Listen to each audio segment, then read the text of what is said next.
were lying on my bed in a house that didn't quite belong in this neighborhood. The room used to be a kitchen, but all of the appliances had been removed to fit in another roommate. You could still see the outline of where the stove had stood for years, framed by tropical drapes and a couple of gray stains. Danny was sprawled across her stomach, swirling a glass of lemonade so the ice chips clinked against the edges. We had been dating for 6 weeks, and she had just come over after work. This morning, I had bought her purple bellflowers from the metro station, and she had brought a tray full of chocolate-covered strawberries, which she knew was my favorite snack. Things between us were still quite unfamiliar, but we were desperate to try to understand the context that surrounded each of us. She shifted on the bed, laying her head on my lap, and looking at me, she spoke softly. Tell me about your people, your elementary school crush, your favorite friend, your first teacher, mentor figures, everyone. I had not thought about these people in so long. They were thousands of miles away in a world tucked on a small shelf. I lay my head against the wall. My favorite teacher was definitely Mrs. Applehands. I mean, come on. You can't get a name much better than that. And we chuckled softly. I paused, not really sure how to tell the next part. So I started slowly. There was a period of my life where I was completely silent. It started in 3rd grade. At this point, I had been cornered every day for a year in the bathroom by a child who demanded that I do favors for her. Sometimes the requests were to finish homework assignments or bring snacks. Other times, I was forced to pull down my pants and let her touch me. I tried to tell several adults, but my comments were brushed away. So I just decided to stop talking. I kept to myself, playing at the edge of the playground in a small grove of trees. Some days I would pick up a stick. My fingers would glide up and down the bark, and words would tumble out of my mouth for the first time that day. In these moments, I was just a kid at the edge of the playground, talking to a stick. Danny's forehead was streaked with concern, and I could feel the tension present in her limbs. She was silent, her eyes searching my face, so I flipped around so I was facing her directly. I wrapped my fingers around her hands. "It's okay," I said gently. You see, I found all of these quirky, chosen aunties who offered me unexpected companionship. They were almost like friends, but a little stranger and a little wiser. There was my next-door neighbor, Beth, who needed help pulling weeds in her garden. Somehow each weekend I found myself in her dirt, sifting my hands through roots and worms and glowing rocks for hours. We developed small rituals of silent tasks. Days were spent organizing and reorganizing sleeves of photographs or turning strawberries in a hot pot of oozing chocolate. Beth never expected me to talk, but we found a gentle companionship. She told me stories about her rambunctious students when she was a teacher and the adventures of her own children before they moved away. Lisa lived further down the street. She started paying me to rake leaves in her yard. After several months of this, she asked that I help her reorganize her basement. The concrete walls were stacked floor to ceiling with boxes of antique toys and racks of moth-eaten clothes. She was shaking slightly as she told me that she had never let anyone down here, ashamed of the mess she had acquired. It was on these dust-covered walls that I heard stories of the strangest, most beautiful friendships as we made sculptures out of all of her things. At sleepovers, I often found myself awakened in the kitchen with the mother of the family. It felt comforting to stand by her side, whisking pancake batter or diving my hands in soap suds at 7 a.m. while everyone slumbered in the living room. Cheryl, Becky's mother, told me that falling in love is terrifying, but being in love is warm and comforting like lying under a stack of warm laundry. Dana, Emma's stepmom, showed me her carefully curated tea collection and told me the international stories that accompanied each flavor. It was at this moment that I discovered my yearning for travel. Some days, Katrina, Carrie's mom, would sit at the counter with me and tell me deep personal thoughts about her life, the petty drama of the PTA, or the way her husband found subtle ways to disappoint her. She would ask me my favorite part of walking to school, why I liked snap peas so much, and what my biggest dreams were for the future.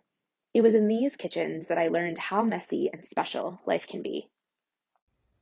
I could feel myself smiling, caught in this memory. Danny shifted on the bed and added, "You know, this reminds me of my neighbor Joyce.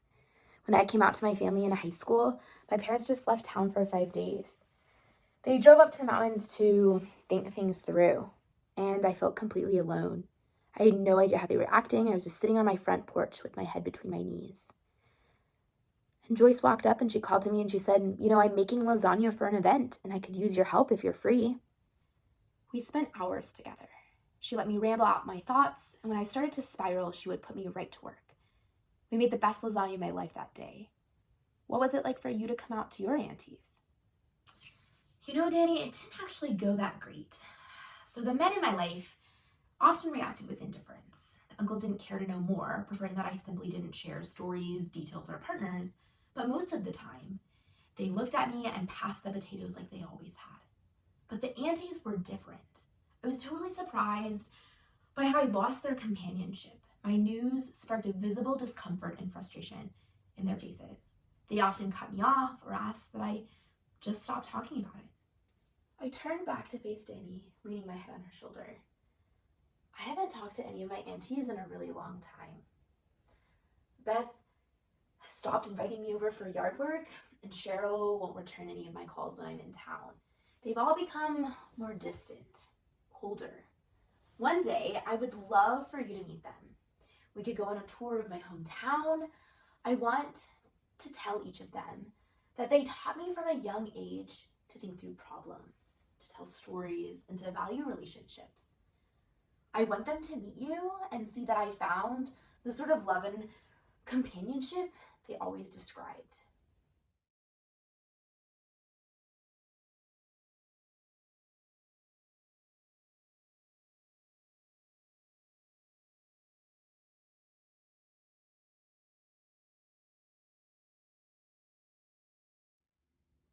I had been afraid of breaking the ice my whole life. Walking out on a frozen lake and seeing the top layer of ice swell with water from below, I had always been afraid of the ice breaking. The deeper and further out you walk on a lake, the thicker the ice, but the more deadly it'd be if the ice were to break. I had always been afraid of breaking the ice. In a surge to break my greatest fear, I had built up the courage to state, I do love women, to the one woman that I've known all my life. The words had slipped out of my mind, slithered past my teeth in a more serious and detrimental way than ever before. An inevitable spasm of the chest, a hiccup, those inner shakes where cold pricks fit my arms like sleeves and my chest caves in. I faced my mother, a woman whose face I share. If you were to compare a picture of both of us at the age of 5, you'd see no difference. Now I'm 19 and there's no similarity.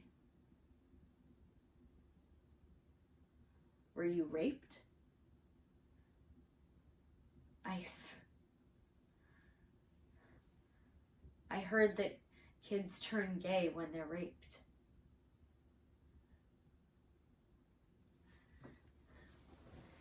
This was the only response I had not prepared for.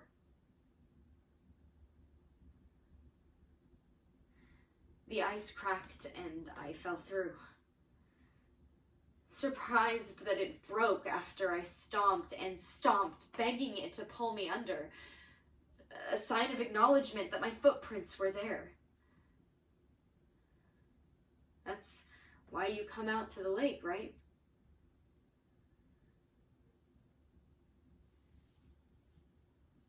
We touched each other before he ever laid eyes on me and laid me in the back seat of that car.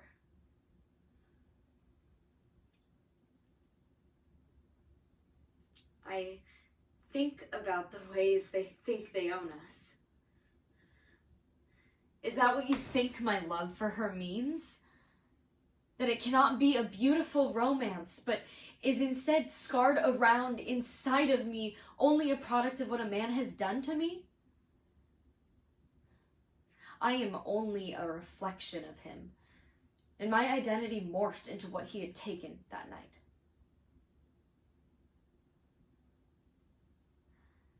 I know it to be true that my mother's fear about her daughter professing her love for a woman is a narrative and script that's been laid out before us. My mother will blame it on her traditional Mexican values. And one day I'll ask her where she was while the world was changing around her.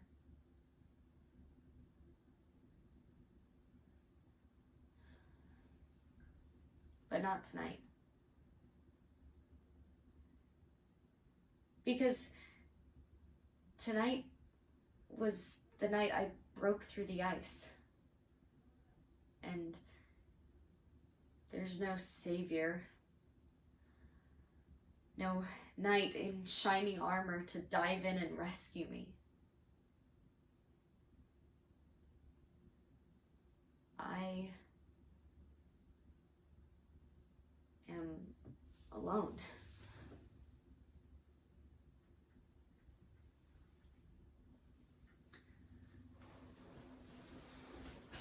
The ice will not freeze again this winter. It is irreparable.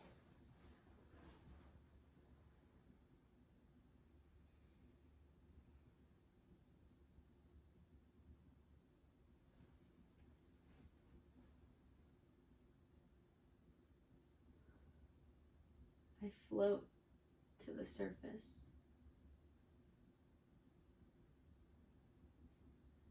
The ice has melted and the first true breath of spring warms me.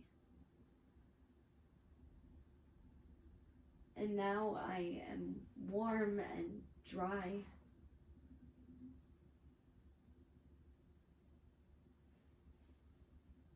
There is still a chill that comes every now and again to remind me where I was. Below the surface.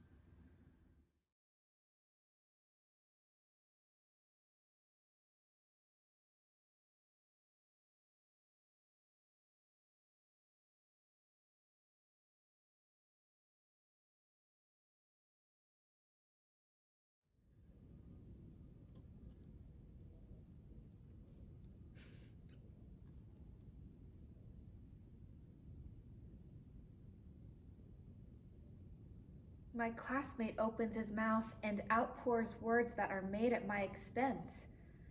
They send shivers down my spine and drain all the color from my face. But he doesn't notice. Maybe he couldn't hear my pain through my laughter. Maybe he thought my laughter was at his joke. He never thought how I used my laughter to keep me from crying. I save my tears for when I'm alone, to lessen the pain in public. It makes more sense for me to laugh, for if tears were shed, he would say, "You're too sensitive. Oh, come on, are you crying again? Oh, God, what's wrong with you? Why can't you just be chill like other girls? God, you're such a..." After too many critiques, I learned to smile through the pain. I learned my giggles and laughter were more palatable than my hurt and weeping and screams. But I never stopped being sad. I never stopped getting hurt. I just stopped telling them my real thoughts. But if I could say what I really thought, I'd say, "The way you talk to me, the words you call me, I know are intended to hurt me, intended to put me in a box, to control me, to remind me of something I'll never forget. Who I am in relationship to you, who I am in your eyes. But alas, I've learned the way you treat me is how you treat yourself when no one is around. The way you talk to me, calling me bitch and sensitive, cute and small. You have not yet learned to love yourself in all its confusing glory. And that's okay. But you see, I have learned how to love myself. So you try to take that away from me because the love I have created is glorious, contagious, and you want it for yourself. But more importantly, You don't want me to have it. You don't like that I love myself. That scares you. Well, love, I am nothing this world has ever seen. I am a scary force of nature because I am not of this world. My feet don't touch the ground unless nature has wooed me back to earth. You try and prune me, cut me, uproot me, but you cannot kill what I have planted, watered, and grown. What I have worked so hard to bloom. No matter how hard you try. You cannot make me see myself the way you see yourself.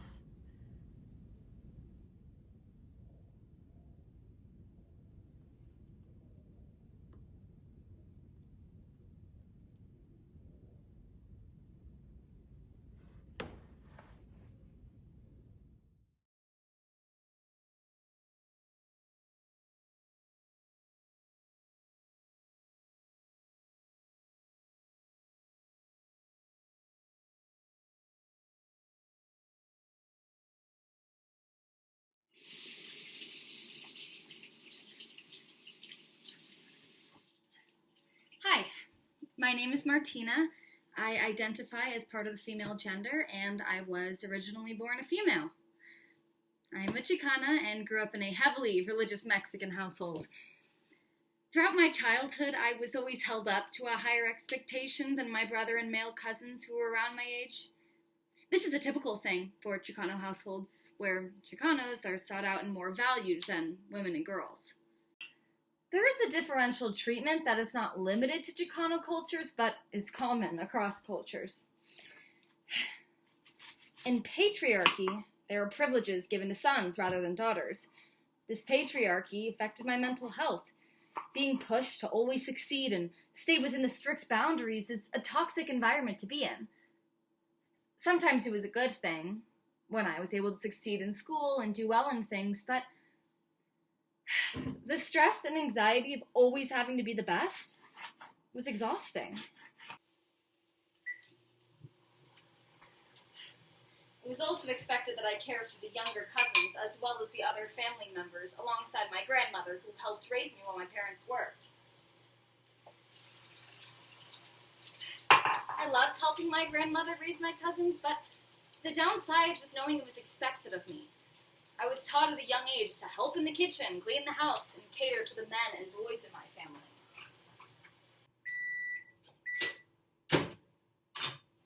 As time went on, and I grew older, the world changed. My family went through a reset within gendered roles and tasks. I started studying feminist theory and passed on my knowledge to my grandmother and my mother. They were aware of the gendered classification that Mexican households have, but activism isn't always the main priority. Life gets in the way, and these preconceived ideals hold more power than we realize. I no longer hold unrealistic expectations of myself, especially when my mental health is being affected. Now, I live my life a bit more.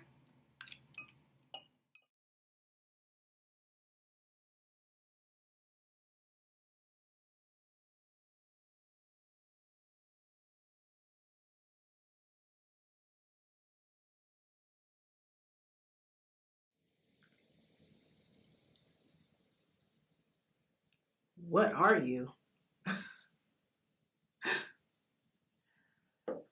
My life has been spent being bombarded by people asking questions about my heritage, experience, credentials, skills. I have spent 30 years on this planet having to prove my worth every day due to the color of my skin and my feminine appearance. I grew up introducing myself as my father is black, my mother is white. I have described myself as caramel, coffee with cream, even a swirl cone, trying to help give everyone the whole picture of what it's like to live between two worlds. Being mixed is something that wasn't very common where I'm from. So I grew up being an outcast, who found solace in being alone so I wouldn't have to feel the rejection of losing another friend over my heritage. I am the light that warms your soul while you sleep in the soft green grass. I am your favorite song at the end of a long and tiresome day. I am the cool breeze that brings life to the wind chime. I am the perfect swirl ice cream cone on a hot summer night. I spent all my energy as a teen trying to fit in and constantly changing my identity. I have fit in every box I have ever been forced in, and I've learned to adapt on the spot to be accepted. In spite of all the personality I showed, I never let myself love. I didn't think anyone would love someone who didn't know who they were. I was just a vessel for everyone else. Oh, I was the sassy black friend you saw on TV. I was a drama queen on and off the stage. Bolstering, loud gal pal that could party with the boys. I have accepted every name and label my friends put on me because they knew me best, right? I'm a tight hug who holds you up when nothing makes sense. I am the roar of passion that rings in your ears while your dreams manifest into reality. I am laughter that vibrates every bone.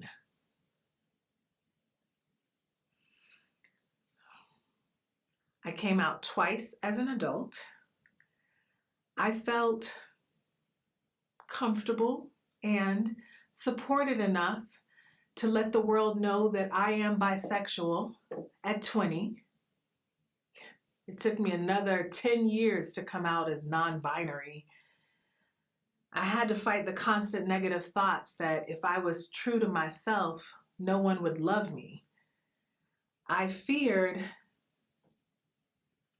having too many differences from the norm to be accepted by friends and family. I hid behind descriptors like one of the boys and Tom girl to hint that I wasn't exactly a woman. I was so inspired by peers that were their pure self with such confidence and grace. I wanted to shine as bright as them. I slowly chose outfits and styles that fit my mood that day, rather than my gender. I became an art piece, even surprised myself. I gave myself space to experience the mysterious in-between of what society tells us, without the shame that I was familiar with. I hoped that someday someone would look at me and be inspired. I am the roar of the crowd celebrating you. I am the sigh of relief when you find your smile again. I am the future where hope thrives and love is the universal language. I am the dream of my past, the progress of my present, and the hope for my future. I was taught by society to apologize for my existence. I was shown that difference makes you unlovable. But I am now living proof that you can be who you are deep down, and that freedom will open all the doors of love and acceptance. I am an example that telling yourself yes After decades of no, whew, the feeling of relief that overwhelms your soul. Life wasn't easy for me, but I am grateful for the journey. I can love and forgive myself. I can smile after the toughest day and revel in the good. I look forward to the many adventures that await me, and I am no longer afraid for the future. I am a proud, biracial, non-binary, bisexual, and I will never let my light dull again. I am me. I've made it this far, and now my future is on my terms. I am you when you choose to be your beautiful self. I am me. Colorful, extravagant, powerful me.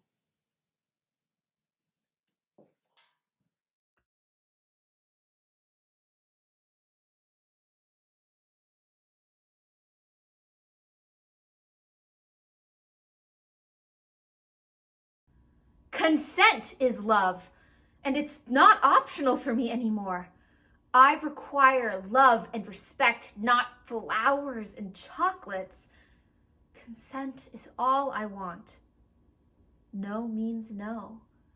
And simply filling the absence of my no with gifts and praise and sweet nothings does not make me forget that you did not ask. They are nothings, but they aren't sweet. They are dangerous. And I can't help but be sad when my eyes notice every tear-soaked sleeve, every halted breath, every silenced word, every trembling hand reaching for the door. I can't help but commiserate with the silent suffering of women. No means no.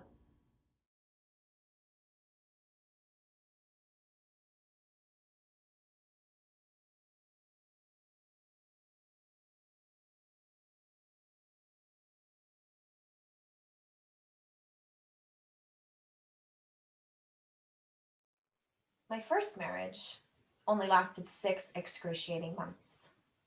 Hi, my name is Amy Ruth Pike. I was groomed for a dissatisfying life. A conservative, religious life. One where women's rights are suppressed and a temple marriage is the only way to true eternal happiness. This life would mirror my mother's, my grandmother's, and all the women that have come before me. Formerly known as Amy Ruth Smith, then Anthony, then back to my maiden name of Smith. That's right. I've been married twice, engaged 3 times, and proposed to 4 times. These boys, children, if you will, ultimately undeserving of my love, got it anyway. I gave it to them, the way my mother had given hers to my father, acting as his humble servant. For a marriage is like a triangle, you see. God at the top, and husband and wife as equals, forever by each other's sides. There's a manual and everything. Except the manual doesn't really explain what to do when your husband comes charging into the bathroom while you're trying to pee. Holding your legs in between his legs and using his hands to hold your arms fast so that you can't fight back. Whispering with all the rage in the fucking world that you're going to die. No fucking manual told me to shut my eyes tight in defiance. I did that. Me, Amy Ruth. I don't have a last name in my opinion. I sure as hell don't want to keep my ex-husband's last name of Pike forever, and I will fly through space before I take back my father's surname of Smith. It would only continue to serve as a reminder that he is more important than me, that men in general are always going to be faster, stronger, smarter, more capable, and stable than I will ever be. Fuck that. I am a woman. My second husband included this verbiage in our divorce papers. She should be allowed to return to her last name of Amy Ruth Smith. He was passing me back, returning me to my father. I will not be owned. I have decided to break the mold that society tried to place on me, the one designed to make women believe that they need a man in their life in order to be happy. The Bible, portrays women in displaying ways, beautiful jewels caught up and saved by a man in some way or another. God himself is depicted as a man, Mary, of course, his ever-doting mother, who continues to take care of him well into adulthood, constantly serving him.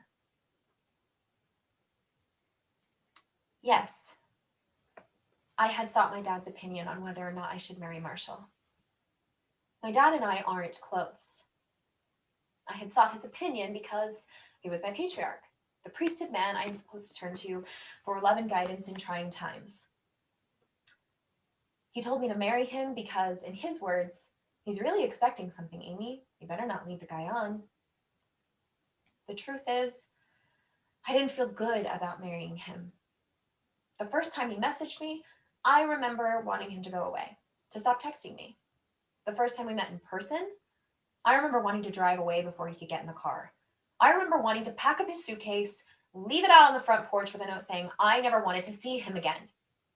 Instead, I did his laundry, packed his suitcase, said my prayers, and after only 8 months of electronically dating each other, married him in the LDS temple. My mother sat silent and stressed, unable to say anything to me about the huge mistake I was about to make. Women are supposed to be there for one another, you know? I think that is the biggest thing that marriage taught me. It took a friend visiting me and boldly expressing her concern for my safety that I was finally able to see the abuse I was going through and decide to leave him. My marriage didn't end when he was pinning me down to the ground, screaming that he was going to fucking kill me. His hands covering my nose and mouth in active suffocation.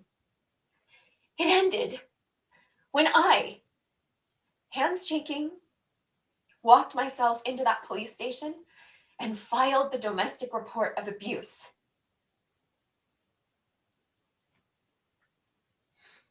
I didn't leave my husband merely because I was unsatisfied. Although I wouldn't blame a woman if she did. I left him because I was suffocating inside of the prison I allowed him to put me in. That weak-ass man actually tried to suffocate me, to snuff me out. I was no longer of use, no longer compliant to his whims, no longer choosing to put my life second to his life. I spent my whole life fighting back against the suffocating home life that was forced upon me, only to find that my disobedient willfulness saved my life.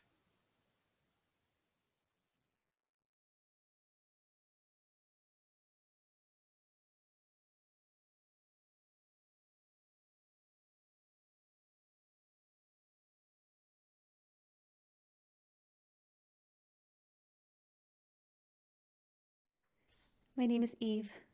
I'm all that is left of her. A dirty, mangy girl. It's so dark. I don't know where I am or how I got here. How did I get here? The air around me burns and swirls with haunting echoes. The road breaks with each step I take. If I stay still too long, I will fall with it and burn in the magma below.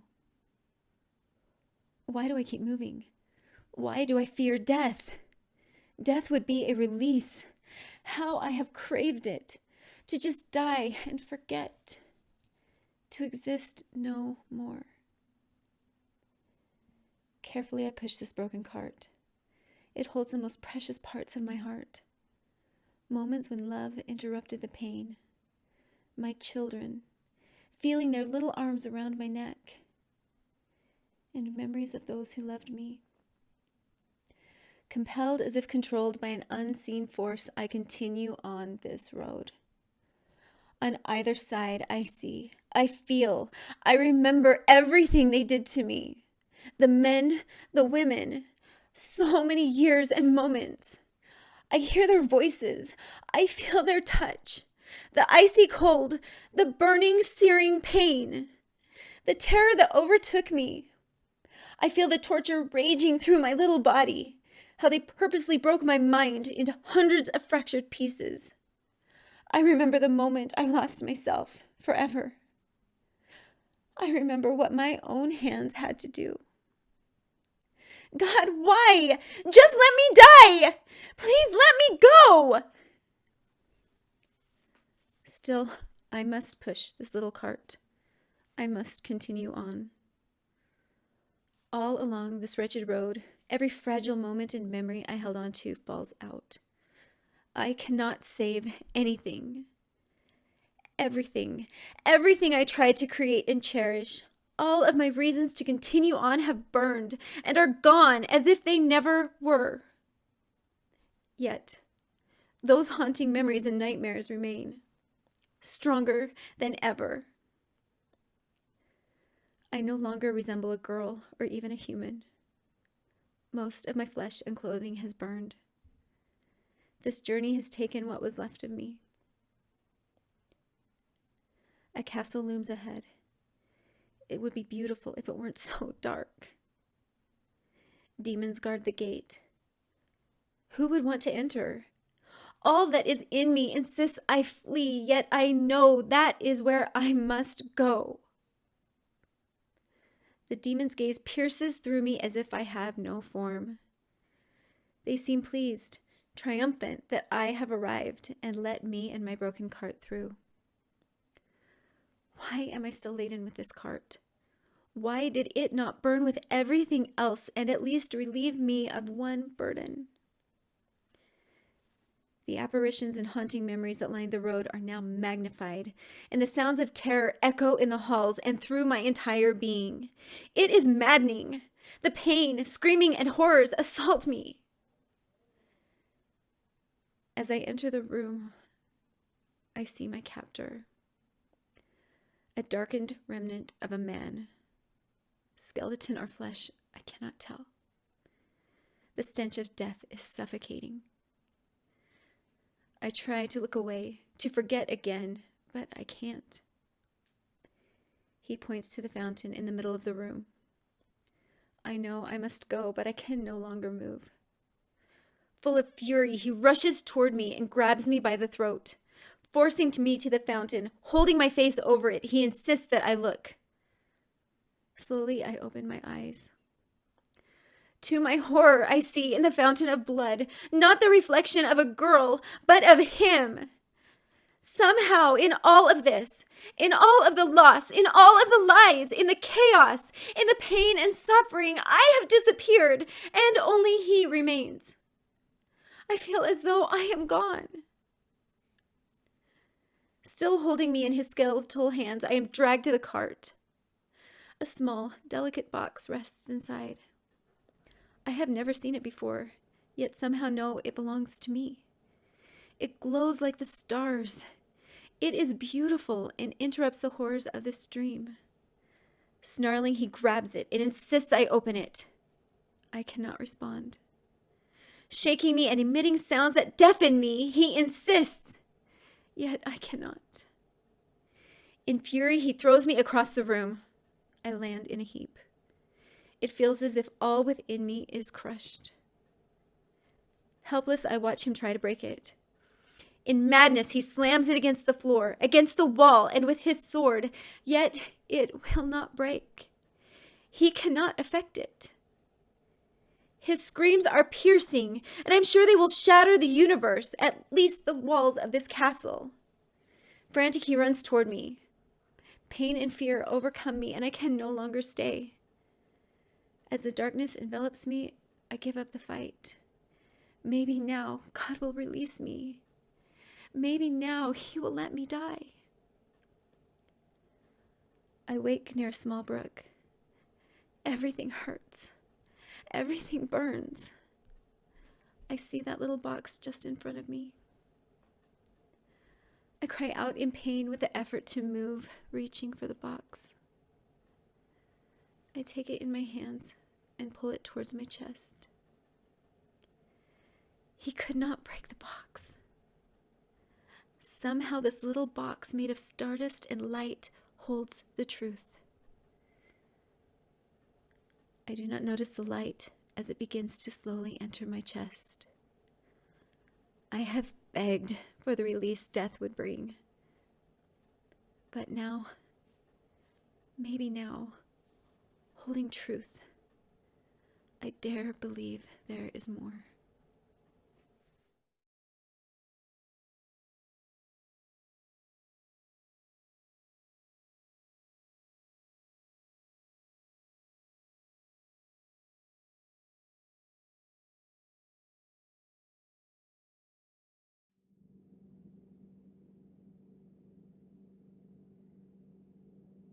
I don't remember whether Tia Martha called out of habit or if she called because news travels fast when Latinas are involved.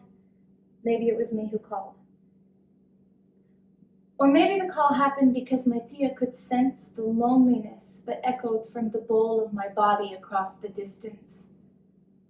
I don't remember how it happened. All that I remember is the phone wire coiled around my fingers and the call. Only 24 years old, I explained the miscarriage to my tia, what it felt like, and how I remember going into the bathroom hoping it would be like any other time. But this time, it wasn't like any other time I used the bathroom. When I stood up, I felt something stuck beneath me, feeling like every muscle in my body was about to drop from right under me. How I curled my hand and began to reach into myself, only to pull out an orb the size of a fig. How I saw blood I hadn't yet seen in months flowing out of me, which had flooded the fig. How the fig, the fetus, was shaped like a tear. A pink and purple tear, and it was telling me my body had already started grieving. I remember I hadn't yet finished telling my tia about how I put the tear inside a clear container to show the doctors, a grave of what might have been, when she began to repeat, "No, Edith, no, no." I recall gripping the phone as firmly as I could while my hands trembled along my voice. Tia mourned with me. She repeated in a quiet cry, "Como no hice eso? Como no lo hice como tú? Como no lo hice?" How did I not do that? How did I not do what you did? How did I not catch them? Mi bebé se fue, perdí a mi bebé. Ahí vi en la taza y el rojo, mi bebé se fue por la taza, mi bebé. Y no supe que era mi bebé hasta que se fue. My baby left. I lost my baby. I saw the toilet and the blood. My baby left me through the stream, and I didn't know it was my baby until they left.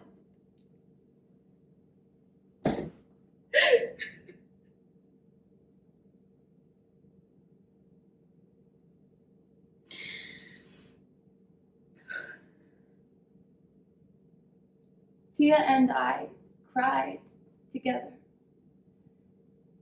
I didn't then understand the landline's buzzing sound, and as we said goodbye, nor the quietness that hung in the air.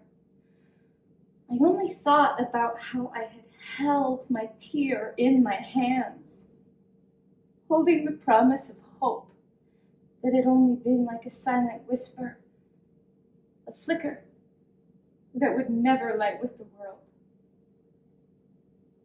I held my tear, my baby, and I couldn't imagine myself pressing the lever that would take away my baby the way my poor tia had. I still hear my tia's mourning wails through the halls of my bones each time I look at my two children. I hear Tia Martha's crying, and I think of her as La Llorona. She sweeps memories of watching her baby leave, sweeping them into a stream.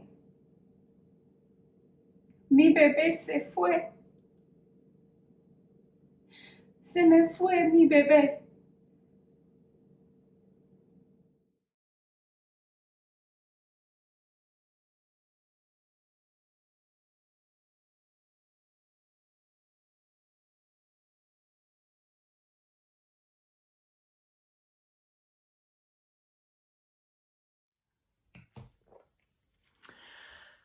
So, Kelsey said you were giving her shit for wanting to use a condom?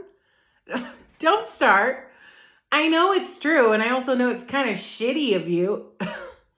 Okay, to be fair, you might not realize how big of a deal it is.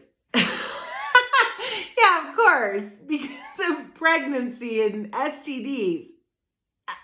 Okay, listen. Like when I first lost my virginity, it was more of a inevitable, like, guess that's what's happening tonight kind of thing than it was like a pivotal life moment, you know? Like it's just what you do when you're tired of giving head. Yeah, everything I knew about birth control I learned from Planned Parenthood's website. And at the time, I thought the only factor in choosing birth control was how well it kept you from getting pregnant. I got on the pill. It was fine for a couple of months. But then my hormones went completely out of whack. I was crazy, like swinging from ecstatic to distraught to furious over the littlest shit for fuck knows what reason. Yeah, sex was painful. My periods were so irregular, I bled from July straight through to September. Yeah, but I went to the doctor and was told that everything was normal. The pill causes irregular bleeding and mood swings and weight gain and acne. But yay, everything's fine. Yeah, luckily your girlfriend is not the only one with a friend who will occasionally, when necessary, overstep their boundaries. My friend confiscated the pills and made me promise to go to Planned Parenthood. I did, and ended up with a copper IUD. Effective, safe, non-hormonal, right? I cried when they put it in, but I figured it hurt less than childbirth. And it was great until I got my first period. And I went to the Grand Canyon, and the only thing I remember from it is swirling black dots and a shit ton of pain. And sex was still painful. No, not slightly less pleasurable, but painful and scary. You know, I struggled to relax knowing that a piece of metal could get jolted from my cervix by an overexcited thrust and perforate my uterus. Yeah, but I didn't think I had the right to complain. You know, I wasn't pregnant, so I thought the birth control was doing what it was supposed to do, I guess. And that's just how it was. You know, until I went a month without getting my period. And I took a pregnancy test. But it was negative. But was it too early? I took another one. Still negative. But was I too hydrated? Another. Negative again. But was it a bad test? Meanwhile, in the news, Roe v. Wade, will it be overturned? You know, I never thought I'd care. You know, like abortion laws would never affect someone as careful as me. Like I was making all these sacrifices to be safe, to be smart. Now, finally, I got my period. The relief was overwhelming. Then a few nights later, I was in the bedroom and I felt something uncomfortable. And I went to the doctor. My IUD had fallen out, tearing my cervix and causing an infection. I had to take Plan B and use condoms for 2 weeks. The Plan B made me sick. Like I was dizzy, lightheaded, utterly nauseous, and had a headache. Yeah, I told Jamie, hoping he'd help or at least like thank me for what I was putting my body through for him. He just said, it's not supposed to do that. Yeah, apparently his ex had better luck than me. I told him we had to use condoms for a couple weeks. Oh, he didn't complain, but the condom didn't always make it on. Don't get me wrong, like it wasn't just his fault, but I was tired of always being the responsible one. No, he offered vasectomy. He even offered to hold off sex until we got married, but I knew those weren't real options. Like, I needed to get the IUD put back in, so I lied to the doctors. No unprotected sex for the last 2 weeks? No. The chance I was pregnant was so small. But the next 3 days, I bled. I don't know. No woman should have to put up with all that. But with such limited options for birth control, many do. If you could give Kelsey another option, if you could make it so she didn't have to deal with the hormones like destroying her body or the pain and the paranoia. You need to realize that it's just as much your responsibility as it is Kelsey's. And you need to realize that fulfilling that responsibility does not make you a hero or a goddamn sexual martyr. It makes you an adult who succeeded in doing the bare minimum.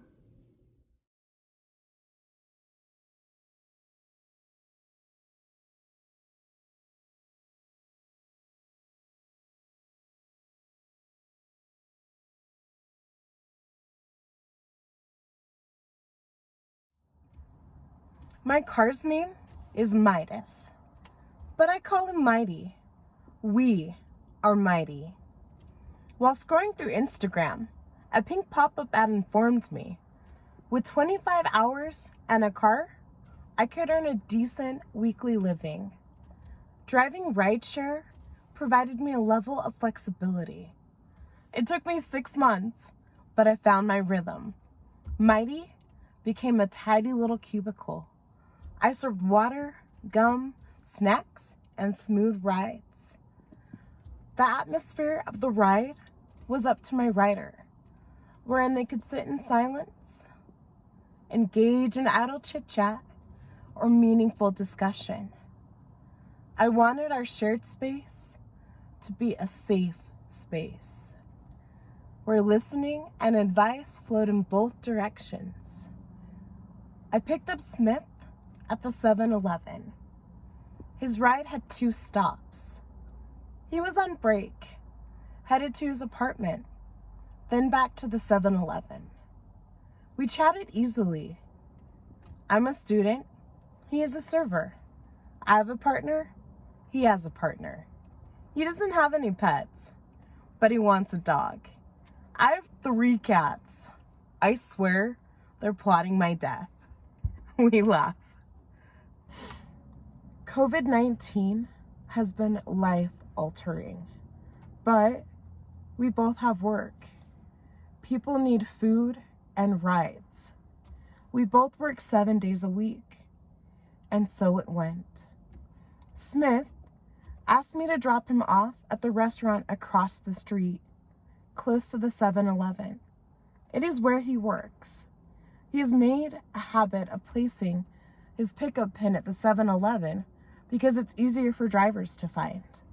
I tell him it is one of my favorite places in the area to order Indian food. Pulling up, I place the car in park. Smith lingers for a moment. He wants to ask one last question. Shoot. He leans towards me. He asks if I think brown skin is attractive. Yes, of course. I'm brown. He smiles. He leans in further. He asks me for a kiss. I'm dumbfounded. No. Where's this coming from? Didn't we just talk about our lives? Our significant others? I have a girlfriend. I told him that. Still, Smith presses. He reaches for my hand, promising, this kiss is between us. No one will know. No. I will know. I will know. Still, he persists. telling me how he notices me when I visit his restaurant. I am beautiful. My body is beautiful. Please, it is just a kiss. I have retreated. My back is against the driver window. No, I don't want to kiss you. This is wrong. Please, get out of my car. This is inappropriate. Smith leaves. I'm shaking. I sit for a while. My app prompts me to finish the ride. I give Smith a 5-star rating. He doesn't even deserve 1. But if I rate him poorly, he can see it. He might retaliate. I have worked hard for my rating. Internalized misconceptions of harassment race through my mind. Is it because of the way I dress? My mind is trying to connect the dots. Smith said he noticed me when I visited his restaurant. He watched me. Did he select me as his driver because he recognized me? I need to go home. Nothing feels safe. I will carry this with me for days, weeks, months, a year. I told Audrey what happened. She's furious. She wants to know if I reported Smith. No. She wants to know if I called the restaurant to report his behavior. No. I don't want to get him in trouble. What if he's fired? Didn't he make a mistake? Audrey says Smith's behavior is not a mistake. It's sexual harassment. I need to report him. She does not want Smith to do this to someone else. I tell her I need a day or two to think about it. We all make mistakes. I do not report him. I deny his behavior. Did I just make Smith someone else's problem?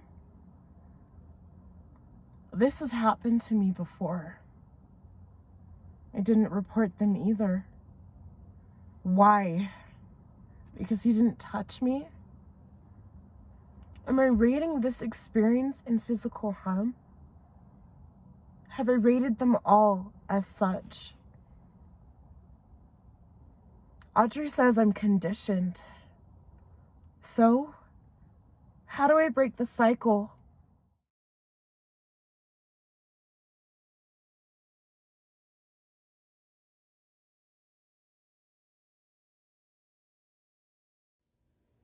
I am strong. People will scream and threaten and yell, but I, using only my words, make others tremble. With the power of my softness, they listen, afraid to cross me.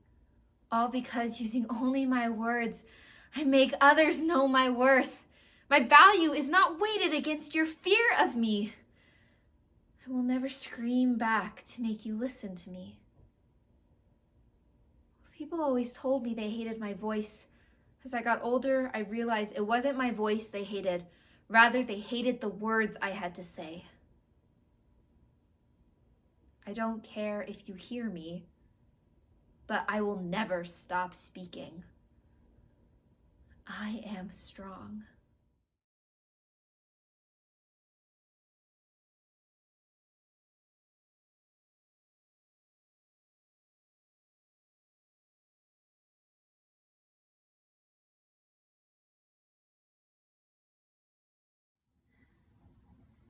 There was a park on the same block as my childhood home.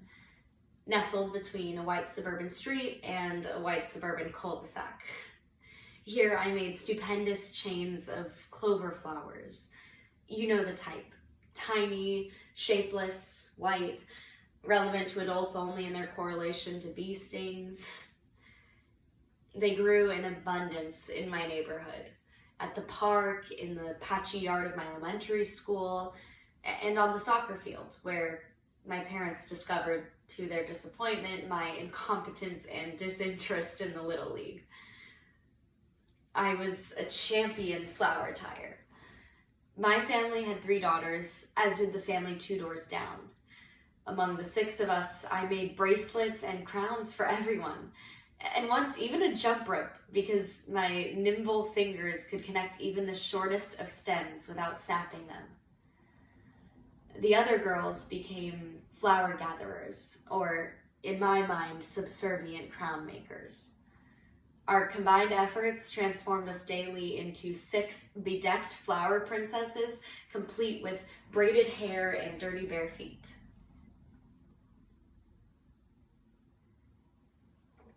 On the day of my high school graduation, it was gray, where the skies threatened rain for hours before eventually opening up, allowing an outdoor ceremony. My classmates and I zipped ourselves into the same black puffy jacket, donning our blue robes over them, and appearing for the moment a bizarre parade of literate Teletubbies marching 2 by 2 past a crowd of wind-battered faculty, familia, and abuelos. I didn't want to go. Ceremonies, I declared high-mindedly, are pointless. The ceremony was interminably tedious and occurred in a minefield of self-doubt, toxic double standards, and worst of all, other people. My best friend, through a combination of begging and inducing guilt, convinced me to go. It was sentimental for her. As we queued up for the ceremony, someone had to run to their car. Eager for an excuse to evacuate the soggy gymnasium, I tagged along. As I reached the parking lot ridden with cracks and littered with cigarette butts and bits of Mylar balloons, I noticed the tufts of grass growing up the base of the chain link fence separating the lot from the stadium, lined with dozens of tiny white flowers, the ones I had loved as a child, optimistically poking their heads into the grayness of the day. I felt, for the first time, a little sentimental. I picked a few and wove them into my braids. My long and thick hair held the flowers easily with all of its ornery Hispanic might. I hustled back into the gymnasium to meet my best friend. "You look pretty," she said. 5 hours later, I was merrily ingesting drugs and alcohol at the drug and alcohol-free party. I sat at a table with Jack, a transfer from Kansas City, whom everyone referred to as Jack from Kansas City and never just Jack. Jack from Kansas City had striking features. He was impressively articulate and unquestionably gay, qualities which I envied as I was blushingly inarticulate, and my gayness was still quite questionable.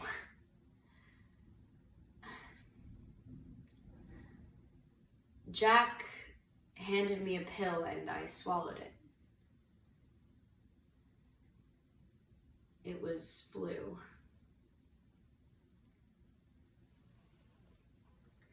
The memory of that night is filled with vague recollections of intoxication. The glaring lights of the venue, the tongue-numbing thirst induced by grocery store cupcakes, too much small talk, the towering warmth of a blurry-edged serif, a stable-legged counterpoint to my increasingly noodle-like form, and the swelling curve of a prodigious tricep. I noticed the slightly increased thickness of the cotton under my hands. A man's t-shirt. A chest wide enough to intercept a stumble, cloaked in the cloying odor of vaporized nicotine. These are the beings we allow to pass for men.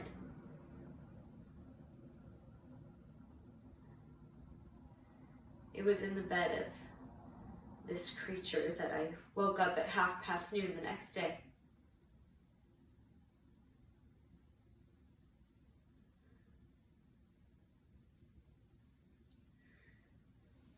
Months later, as I walked on a chilly autumn sidewalk and the sight of an elementary school playground made me feel like I was hit by a bucket of ice water.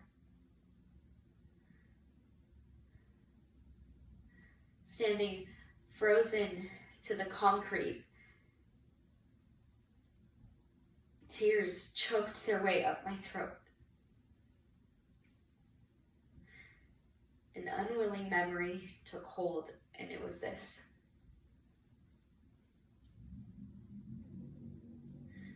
Three days after graduation, I returned to his bedroom. I returned and saw that the flowers I had woven into my hair were laying on the bedside table.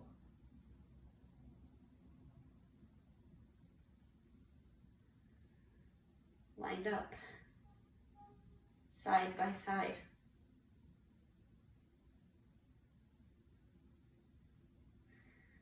Like a row of tiny white corpses.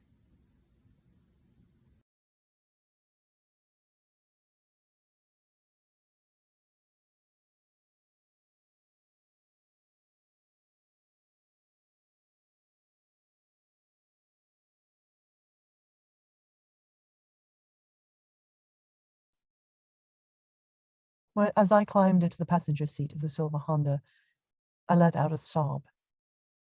"Why are you crying?" my father asked. "Do you not want to be here or something?" He continued to berate me with questions as we drove through the familiar streets of my hometown. While passing the music store where I bought piano books for the first time, he uttered, "Your mother has turned you against me."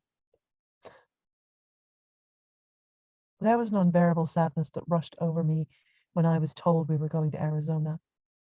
I've never been good with change, and this new information raised my anxiety through the roof. It did the same for my younger siblings. My father, my siblings, and I left Provo late at night.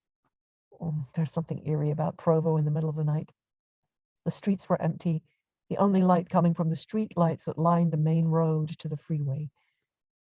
As we drove through my hometown, my mind wandered, where my thoughts encompassed multiple images. My friends, who thought every building in this area was haunted. My best friend, who only shopped at the music store in downtown Provo, where she claimed that their voice lessons were one of a kind. "Well, this is my time," my father yelled at us.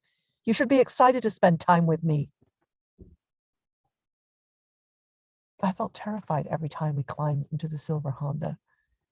My heart would beat as though I was sprinting for miles and miles.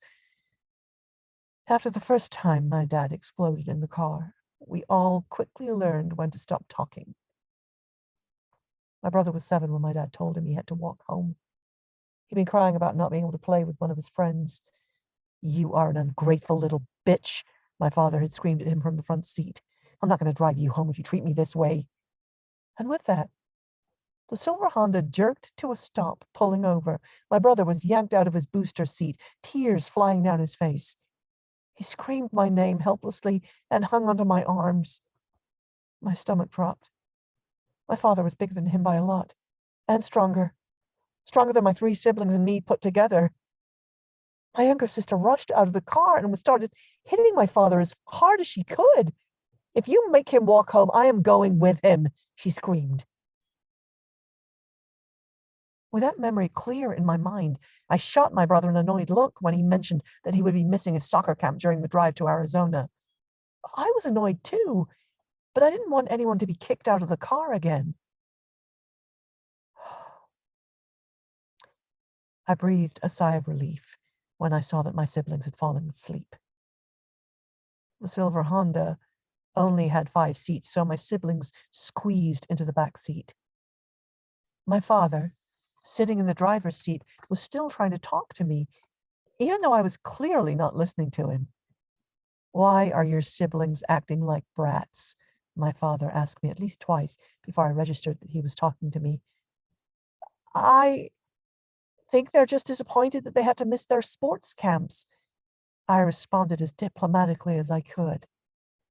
"Well, it's not my fault that they had to miss them. That's your mom's fault," he falsely stated, resentment of a year's divorce coming through his face. "Well, it's not my fault that they had to miss them. That's your mom's fault," he falsely stated, resentment of a year's divorce coming through his voice. "Well, it's not my fault that they had to miss them. That's your mom's fault," he falsely stated, resentment of a year's divorce coming through in his voice. I grimaced as we drove past all the abandoned buildings. My anxiety worsened, becoming increasingly uncomfortable as we drove past the different colored buildings. My heart hurt. I just wanted to be back in my room, reading a book on my blue swivel chair. I wanted my mom. I was both excited and anxious as we drove through the red rocks. Both of my biological parents were from Arizona, so all of my grandparents lived there. We'd been driving to Arizona long before my parents ended their marriage. I really enjoyed being able to go visit them, feeling the warmth they had for us kids. Oh, the smell of my grandmother's house, especially when she cooks, wafts through the cul-de-sac. It's a very warm smell. It smells like home. We drove through rocks and hills that were slowly changing from green to the light red that has been familiar to me since I was little. But despite my excitement that I felt to see my grandparents, I had a sinking feeling in my stomach. I kept looking over at the person in the driver's seat. This was someone I felt that I should have known, someone that I should have felt bonded to, the same way that I felt bonded to my mom. I immediately started feeling a guilt that was all too familiar. My friends all had good relationships with their fathers. Why couldn't I have one? I remember asking one of my best friends in 7th grade if she ever hated her dad. She reacted with disgust, telling me, "Oh my God, no, my dad is great. I can go to him with anything." My heart dropped when I heard her say that, hoping that I could find similarities in our experiences. But I was the one with divorced parents. I started listening to music on my phone. I had been playing piano for over 6 years and was constantly trying to improve. There was a mixture of worry and determination that I had every time that I thought of the black and white keys where I spent hours learning the correct way to play. McDowell's a la Tarantella began as I readjusted my seat. Dum dum dum dum dum dum dum dum dum. I hummed to myself. The spider moved. Suddenly I was jerked to the left of the car. My father snapped his head up suddenly. He'd fallen asleep, despite his insistence 2 hours earlier that we had to leave. My heart skipped a beat as I glared at him. "Why are you giving me that look?" he snapped at me. "Dad, we need to stop for the night." "You're going to fall asleep," I said. Oh, he rolled his eyes at me, but reluctantly agreed. I couldn't believe he actually took my advice. I always felt a little older, but I'm 12, and I don't think that a 12-year-old should be responsible for keeping someone awake on a long drive.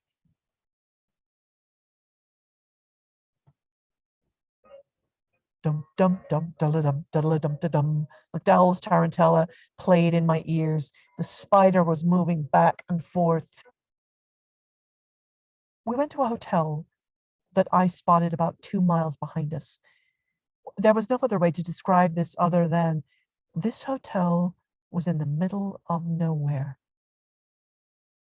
The terrain was bland, with yellow and green bushes dotting the horizon.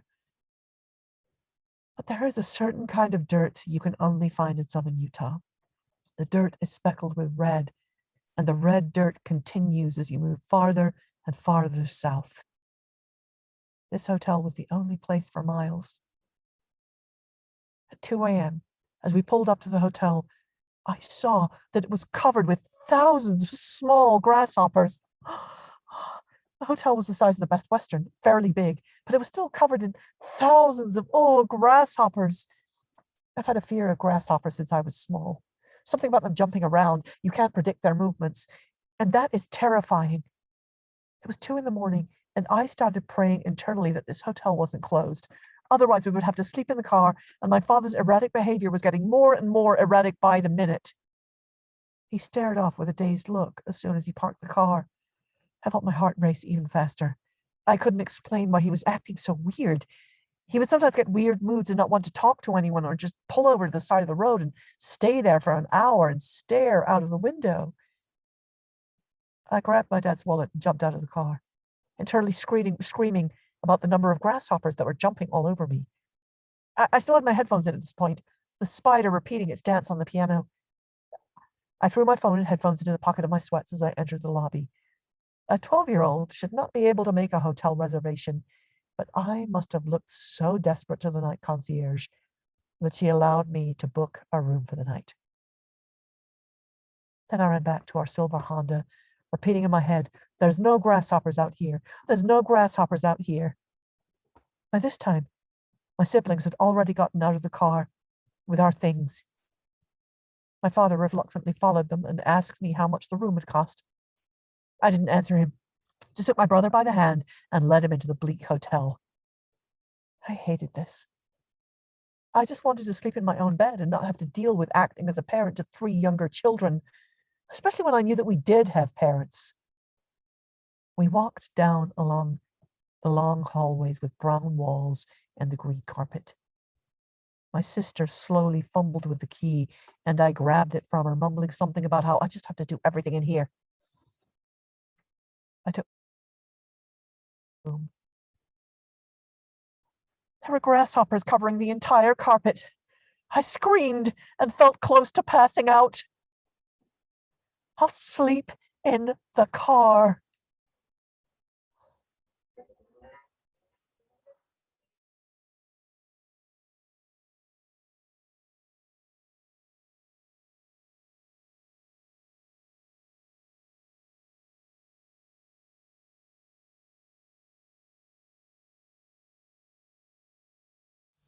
My high school English teacher had us write affirmations to everyone in the class as a send-off into the summer. One classmate wrote that I was her favorite Jew.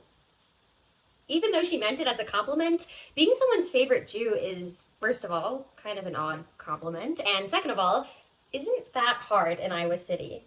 There were 3 other kids in my B'nai Mitzvah class, 10 Jews total in my high school of 1,200. Yeah, thanks.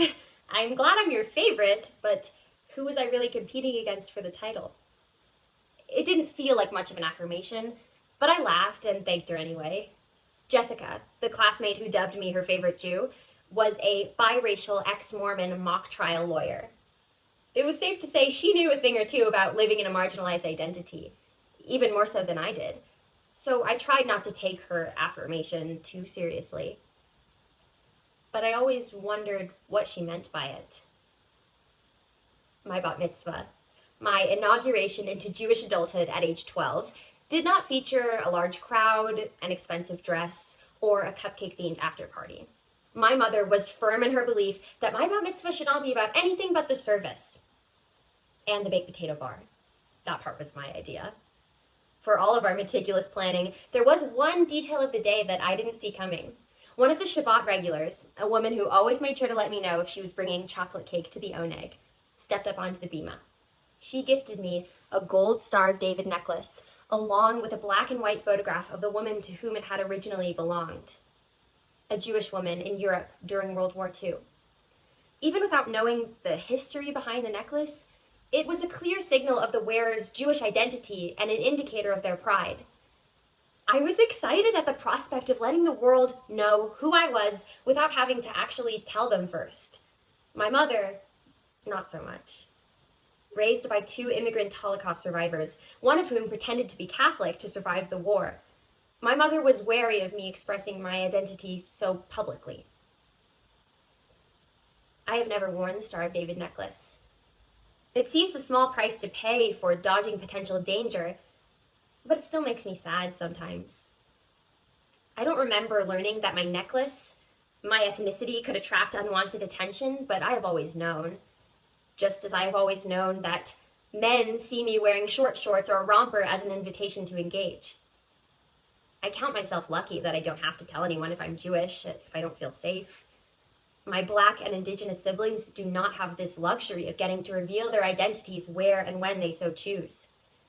Even if I encounter a white supremacist, a real-life certified Klan member, they would likely see me as one of their own. I can slip under the radar of hate, though I know if I reveal my identity to them, their opinion will quickly shift. This is why finding a Jewish community in college felt like such a big priority to me. I wanted a community of women, my age, who understood my experiences and celebrated my holidays. A community where I could just be myself without hiding or slipping under the radar. Hillel, the Jewish student organization on campus, hosts everything from Shabbatons to Seders for Utah's Jewish student population. I say Utah and not the University of Utah because it is the only Hillel in the state. At the very first event, as an overly confident freshman, I was quickly put in my place. The other women were nice, but in a sticky sweet kind of way, not in a way that makes you feel genuinely included. These Californian sorority women specialized in this type of surface level inclusion and friendliness. At one point in my second year, I sat around a table with 4 of these women at a fellowship meeting. One of them, tugging on a lock of bleach blonde hair, nonchalantly revealed that being fake nice and making other women think she is their friend is how she has attained the level of success in Greek life and internships that she has enjoyed. The other women applauded her for her bravery in sharing. I felt sick. This was not the community that I had hoped for. Don't get me wrong. I don't have a problem with bleach blonde hair, shiny Instagrams, or women from California. It's just that I am a frugal Jewish woman, one who exclusively buys Kroger and private selection, one who patches her clothes when they tear. These are the girls my parents warned me to stay away from, and wanted me to stay away from so badly that they barred me from attending Jewish summer camp, as that is where the Japs, Jewish American princesses, congregated. I have to admit that I'm jealous. I have never tasted the community and luxury of camp as they have. As a Jewish college student, I am left out of the club, literally and figuratively. Even in the Jew club on campus, being a Jew is lonely. I don't think I'm anyone's favorite anymore. As a white Jewish woman, I don't always know what space is mine and what isn't. In Hillel, I don't know if I am Jewish enough. When I'm notified of an artistic opportunity to honor women of marginalized identities, I ask myself, is that me? Am I marginalized enough to count? Truth be told, I still don't know the answer. Funnily enough, though, my gender, rather than exacerbating my experiences with marginalization, actually seemed to protect me. While my brother was told Jew jokes at wrestling camps and called a dirty Jew at football games, I sailed by unnoticed. Was it the rough and tumble wrestling culture that made my 9-year-old brother more susceptible to Jew jokes than me? Was it the toxic masculinity that encouraged anti-Semitic name-calling among his friends and not mine? Was it the sheer awkwardness that made his freshman year girlfriend's father joke about the hole in the sheet? I'll never really know. In the shadow of the emergence of the acronym BIPOC and the resurgence of the Black Lives Matter movement, what does the story of a white Jewish woman matter? I teeter between privilege and marginalization, getting out of a speeding ticket by feigning the girlish innocence only afforded to white women in one breath, and saying hello to the police officers who guard my synagogue in another. How can I say I stand for human rights, someone asks, when I think the state of Israel should exist? How do I call out anti-Semitism while checking my privilege? What is my place in all this? I still wonder what made Jessica pick me as her favorite Jew. I want to imagine it was an inside joke, a joke made by someone who knows what it's like to be treated differently because of her identity. But at the same time, I know I can easily hide behind the invisibility of whiteness. Jessica, not so much. I thank God I am able to choose whether to put up a mezuzah in my apartment building or not, whether I want to clarify that I work at the synagogue's religious school or just let them think I'm Christian. The instinct to not tell the whole truth, to not disclose my identity to just anyone, is a privilege born out of marginalization and oppression.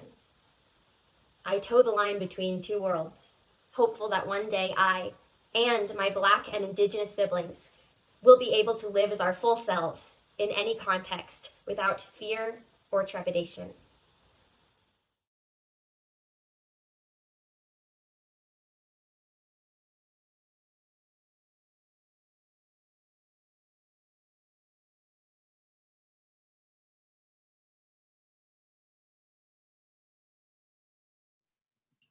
Hello, my name is Holly McGinnis.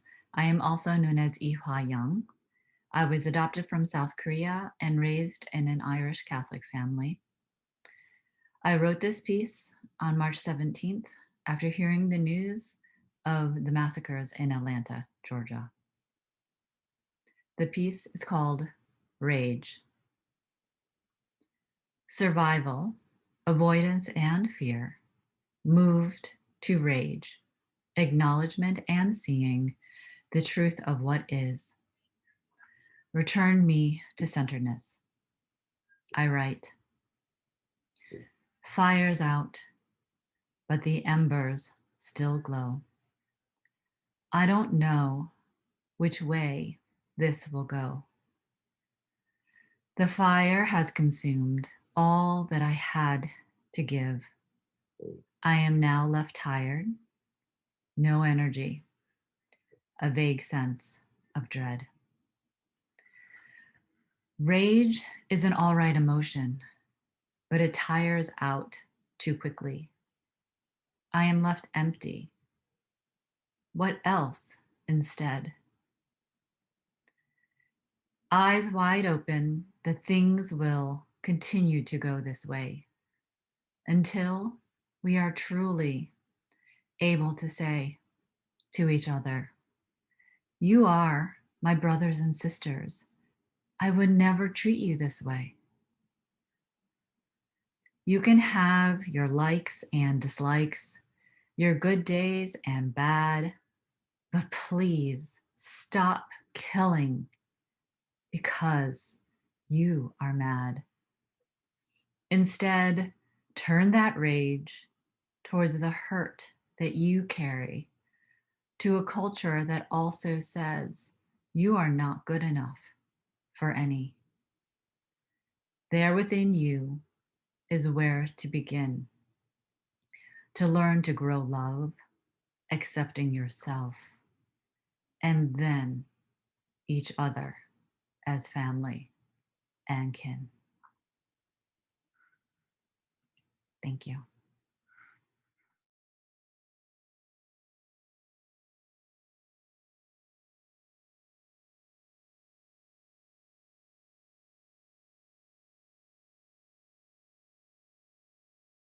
I go to look in the mirror.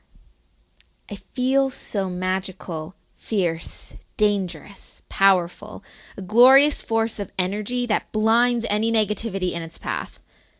But then my eyes tell me I am ugly and nothing to be proud of. I flinch at the sight of myself. Why? Sometimes I feel exactly that. Ugly, worthless, unhealthy, weak, acne and scars reminding me of how much I loathe myself. But then my eyes tell me I'm pretty. So pretty. Why? I wish my feelings were stronger than my eyes, and I wish they would coincide. They are so often at war that it begs the question, what are they fighting for? My self-worth or my demise? As a child, I was never concerned with being pretty. I wanted to be strong, smart, a winner, powerful, loved, respected, witty, admired, intelligent. But those traits were not available for me. No. They were meant for the men of this world, the boys, the heroes, but not me. Why? Because I was raised with the misinterpretation that no matter what I did, I could never be any of those things because I was a girl. My attempt to fight this was to spend my days trying to be better than boys. And even though I felt like I was stronger and faster and smarter and better, I could never be any of those things because I was a girl.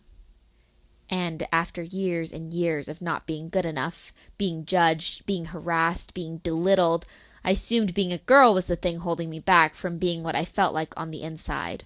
So I traded my femininity for the approval of men and, in the end, lost any remnants of my real self. No matter what I did, I could never escape being a woman.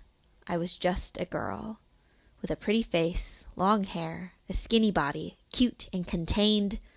I could never be anything I wanted to be because I was a girl. But this body, this face, this label, this rule book that comes with the way the world sees me is not what I signed up for. I've used my hair as a shield from the world, my makeup as my armor, and my body as my sword. And it didn't matter if I ate or slept or drank water, but if my hair and eyelashes were curled, I could make it through my day without any scrutiny or shame. Why? I am more than the way I look.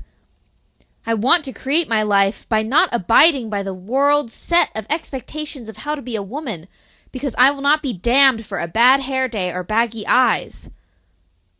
When I finally embraced my femininity, that was a whole new world of beauty I had never known. There is more to life than being pretty. There is more to being a woman than that. And I want to know what that means for me. Life is so full of wonders. Why can't I be one of them?